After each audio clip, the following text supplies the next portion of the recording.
चलते चलते अब आपको एक और बड़ी खबर से रूबरू करवाते हैं और बात करते हैं ग्लोबल समिट की। खबर इस वक्त सामने आ रही है कि दिल्ली के अंदर 2 रोजा ग्लोबल समिट होगा। 12 और 13 जनवरी को 120 मुल्कों को दावतनामे भेज दिए गए हैं।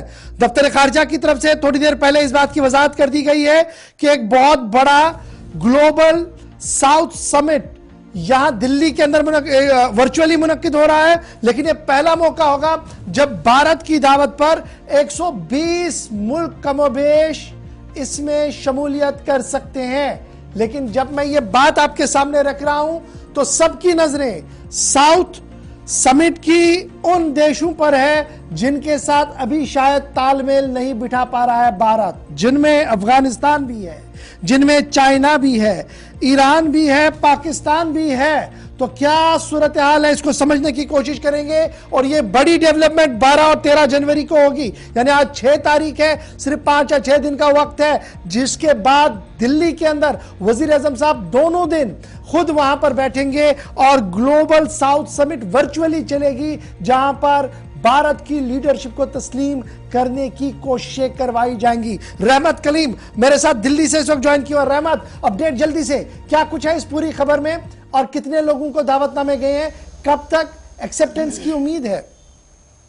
जी देखिए, बिल्कुल करीब 120 से ज्यादा ममालिक को, खासतौर से इसमें G20 के ममालिक शामिल हैं और इसके अलावा अफ्रीकन कंट्रीज हैं, उनकी फहरिस्त भी अलग से तैयार की गई है और इस तरह से 120 से आगे जाती हुई फहरिस्त तैयार हुई है, जिसमें आज बताया गया है कि मोर देन 120 कंट्री को बाज़ाब्ता तौर पर इन्विटेशन भेजा गया है, जिन्हें अगले हफ्ते से जो 2 दिनों का वर्चुअल कॉन्फ्रेंस होना है, 10 नशस्तें होंगी, उसकी 10 सेशन होंगे। 2 सेशन ऐसे होंगे जिसमें हेड ऑफ स्टेट और हेड ऑफ गवर्नमेंट दोनों के होंगे, यानी कि प्रेसिडेंट और प्राइम मिनिस्टर, ये 2 सेशन होंगे। बाकी जो 8 सेशन होंगे, 8 जो नशस्तें होंगी वो मिनिस्ट्रियल लेवल की होगी। इसमें फाइनेंस मिनिस्टर का एक अलग से होगा, फिर उसके बाद फॉरेन मिनिस्टर का अलग होगा, एनर्जी मिनिस्टर का अलग होगा, ट्रेड मिनिस्टर्स का अलग होगा। इस तरह से बाज़ाब्ता तौर पर 8 मिनिस्ट्रियल लेवल के टॉक्स या यूं कहिए कि समिट होंगे और ये 2 दिनों के अंदर जब समिट होगी तो इसमें 2 सेशन ऐसे होंगे जिसमें वज़ीर आज़म नरेंद्र मोदी होंगे पहले इफ्तिताही में, और दूसरे दिन जब आखिरी कंक्लूजन प्रोग्राम चल रहा होगा उसमें वज़ीर आज़म होंगे और आखिर में बाज़ाब्ता तौर पर इस समिट का डिक्लेरेशन जारी किया जाएगा। क्या कुछ नतीजा अखज किया गया उसको बाज़ाब्ता तौर पर जारी किया जाएगा।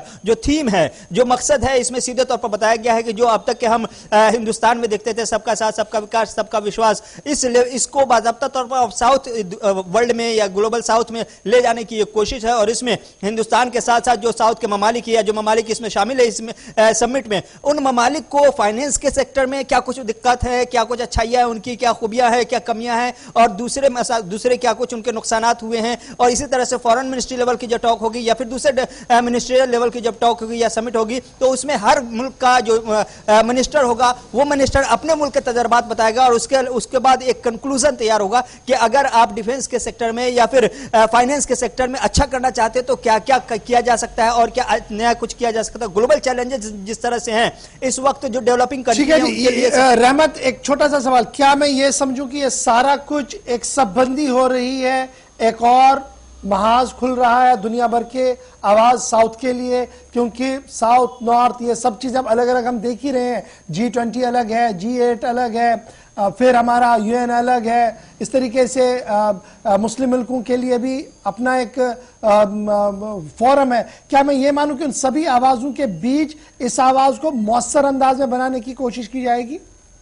जी बिल्कुल, मुअस्सिर अंदाज में बनाने की कोशिश इसलिए भी लगती है क्योंकि जो थीम रखा गया है या जो फिर जो रोड मैप तैयार किया गया है इस समिट का, वो सीधे तौर पर बताता है कि हर मुल्क की भलाई के लिए क्या रास्ता इख्तियार किया जा सकता है, ये मिलकर हम तय करेंगे। यानी जो 120 से ज्यादा ममालिक है जिनके जरिए समिट करनी है, उन ममालिक में क्या दिक्कतें हैं, कौन से सेक्टर में, कौन से मिनिस्ट्री में, कौन से वजारत में, कौन से कदम पे कहाँ उनको धोखा हुआ है, कहाँ दिक्कतें आई हैं, कहाँ हल किया जा सकता है, कहाँ अच्छाई है, इन तमाम चीजों को जब आपस में शेयर करेंगे तो एक अच्छा रोड मैप तैयार होगा और उस रोड मैप पर कोई भी मुल्क चल करके बताइएगा, क्या चाइना और पाकिस्तान के लिए भी दावतनामा गया? क्योंकि सबकी नजरें यहां पर रहेंगी, जो इमीडिएटली साउथ के अंदर जब हम देखते हैं कि दोनों के साथ मामला सही नहीं है। जी देखिए, बिल्कुल ये सवाल एक नहीं चार बार चार तरीके से पूछा गया। जब वजारत खारजा की मीटिंग चल रही थी उसमें बाज़ाब्ता तौर पर चार बार पूछा गया और जवाब एक ही आया कि हमने 120 से ज्यादा कंट्री को दावतनामा भेजा है। उन 120 कंट्रीज में से जहां जहां से कंफर्म हो जाएगा उसके बाद हम आपको बताएंगे कि कौन कौन कंट्री इसमें शामिल हो रहा है। जाहिर सी बात है, उन्होंने इनकार नहीं किया कि पाकिस्तान को नहीं भेजा गया, उन्होंने इनकार नहीं किया कि हमने चीन को नहीं भेजा, लेकिन उन्होंने यह जरूर कहा कि 120 से ज्यादा कंट्रीज को भेजा गया है। इसमें जाहिर सी बात है एशियाई कंट्री भी है, G20 है और अफ्रीकन कंट्री है। वाज़े तौर पर अगर ये माने तो पाकिस्तान को जरूर दावतनामा गया है और सीधे तौर पर चीन को भी गया है। अब देखना होगा कि उधर से इनकार